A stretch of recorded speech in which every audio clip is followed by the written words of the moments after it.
올 수 있다 하는 겁니다. 그래서 우리나라에서 언제부터 스테이블 코인에 대해서 사람들이 눈을 떴을까 하면은 거의 눈을 안 떴습니다. 왜? 비트코인 올라갈지 이더리움 올라갈지에만 신경을 쓰지 저 스테이블 코인은 가격도 안 올라가는데 누가 신경을 씁니까? 그런데 작년에 한국경제나 이런 데서 몇 가지 재밌는 기사가 나왔어요. 첫 번째, 테더라고 하는 회사, 들어보지도 못한 회사인데 이 회사의 수익이 골드만삭스랑 맞먹는다. 작년에 뉴스에는 그렇게는 안 나왔어요. 어찌됐든지 테더라고 하는 회사의 수익이 굉장하다. 그래서 2024년 연말에 테더가 이제 회계 보고를 했습니다. 그 보고한 것을 바탕으로 해서 두 개를 비교를 해보면 골드만삭스의 순이익이 145억 달러, 테더가 130억 달러, 매출은 골드만삭스는 530억 달러, 골드만삭스의 직원 수는 45,900명, 테더는 100명이 안 되고, 설립된 연도로 보면 골드만삭스는 이제 거의 170년 되는 회사인데 여기는 이제 10년 조금 지난 회사다. 아니 어떻게 이런 일이 일어날 수 있느냐. 이게 우리가 10년 지나면 테더가 골드만삭스 같은 걸 그냥 살지도 모릅니다. 이런 일이 지금 벌어지고 있다. 수익이 그렇게 많이나 해서 한 가지 놀랐습니다. 두 번째, 테더가 얼마나 미국 국채를 많이 가지고 있냐면 테더도 나라라고 치면 세계에서 18등이다. 작년에는 한국보다 적고 멕시코보다 많았다고 그랬는데 올해는 한국보다도 더 많아졌습니다. 근데 한국보다 많다 이런 얘기를 하면 사람들이 별로 놀라지 않는 거예요.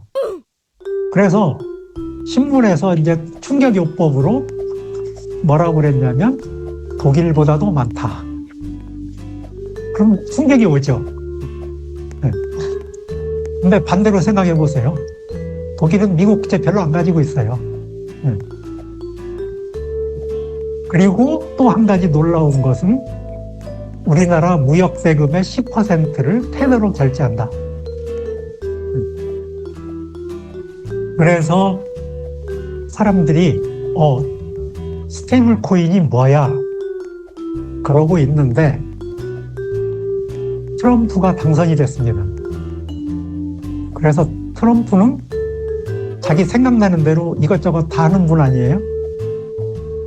그래서 밈코인도 발행하고 자기 집안에서 스테이블 코인도 발행을 했습니다.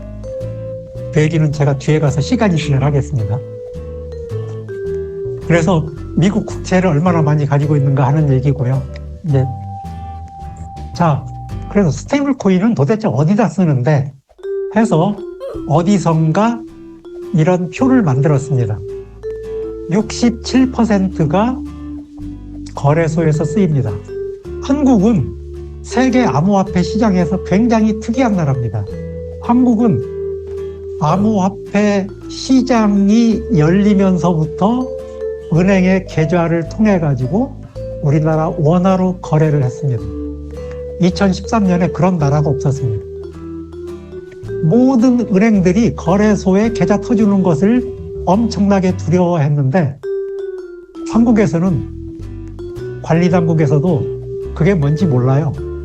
그러니까 나는 전자상거래 할 거예요. 다 우리나라 코인 거래소들이 어떻게 그 문을 열었습니까? 전자상거래 한다고 하고 열었어요. 그러니까 거기 가상계좌 열어주는 겁니다. 가상계좌 열어주면 우리 다 지갑, 우리 계좌에서 돈 나가잖아요. 그런데 지금도 그렇게 법정 화폐로 거래할 수 있는 거래소가 많지가 않아요. 바이낸스 같은 경우에는 달러로 거래를 하고 싶은데 아무도 거기다가 계좌를 열어주는 은행이 없어요. 그럼 어떻게 해요? 달러하고 스테이블 코인하고 등가잖아요. USDT로 가서 코인 거래를 하는 게 US 달러로 코인 사는 거하고 똑같은 거죠. 자, 코인만 사면 또 그러려니 하지만 바이낸스나 이런 곳에 가면 선물, 옵션, 마진 거래 엄청나게 많잖아요. 여러분, 며칠 전에 빗썸에서 USDT가 스테이블 코인이라는데 5,000원에 팔린 거 아세요? USD1이 트럼프 집안에서 발행한 USD1이 10,000원에 거래가 됐습니다. 왜 그랬을까요? 선물 거래하고 마진 거래하면서 거기서 가격 변동이 심하니까 마진 콜 들어와가지고 너 달러 더 집어넣어.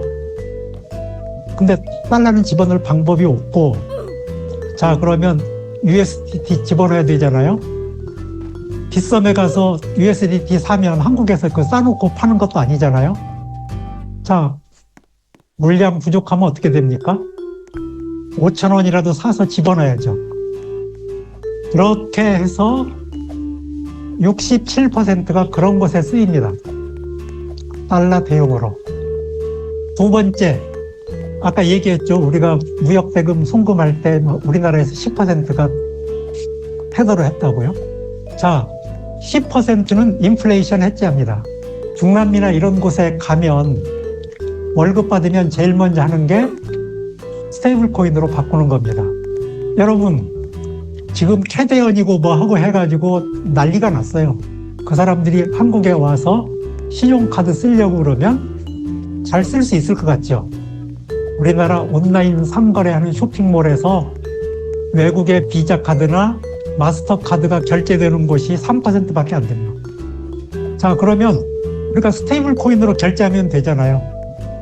근데 우리나라는 스테이블 코인이 법의 보험을 받지 못하기 때문에 가게에서 그거 받았다가 잘못하면은 문제가 됩니다.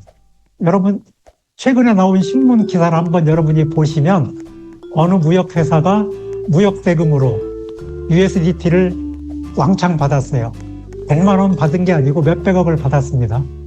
자, 그거 가지고 업비트에 가서 바꾸고 싶은데 우리나라 기업은 거래소에 법인계좌를 틀 수가 없습니다. 그러면 어떻게 해요? 돈은 급하고. 그러면 OTC에서 그거 현금화하죠. 그러면 금융당국에서 환치기 했네? 상황이 이렇게 돼 있다는 겁니다. 그거 우리나라에서 스테이블 코인만 받아도 외국 사람들이 한국에 와서 돈 쓰는데 굉장히 자유롭다는 겁니다. 자, 우리가 왜 스테이블 코인을 해야 됩니까? 신용카드의 장벽, 무슨 애플페이, 구글페이, 자, 그런 국경의 장벽 다 없애버릴 수 있는 게 스테이블 코인인 거예요. 진정한 웹3라고 하는 것은 무엇이냐? 그러면 모든 거래가 오토노머스하게, 자동으로, 심리스하게 그냥 이루어지는 세상이다. 그런데 거기에 또 인공지능까지 지금 발전하고 있잖아요. 그래서 주인이 잠자고 있는 동안에 에이전트가 우리 주인은 이렇게 해서 돈을 벌고 싶어 해. 내가 지금까지 내 주인의 거래 패턴을 보니까 우리 주인은 이런 걸 좋아해. 내가 대신해 줄게.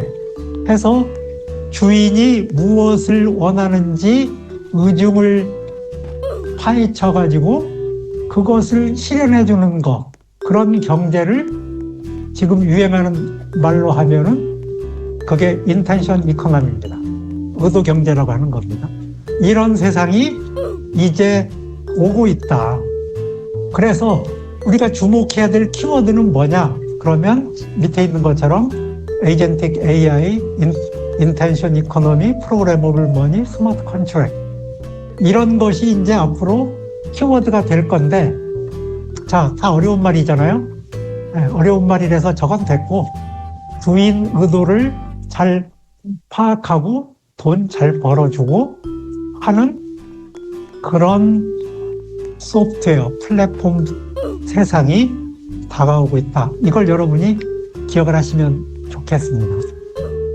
그래서 자, 우리가 이런 세상이 오면 우리는 무엇을 해야 되는가? 우리가 인터넷 세상을 경험하면서 갖춰놓은 게 뭐냐? 클라우드. 인터넷 하이웨이가 먼저 만들어졌고 그 위에서 우리가 전자화폐를 만들었습니다. 페이팔도 만들고 뭐 해서 거래를 하고 그러다가 인터넷 세상이 오고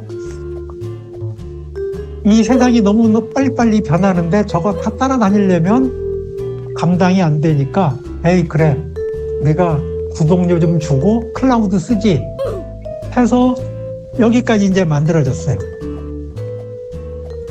자, 우리는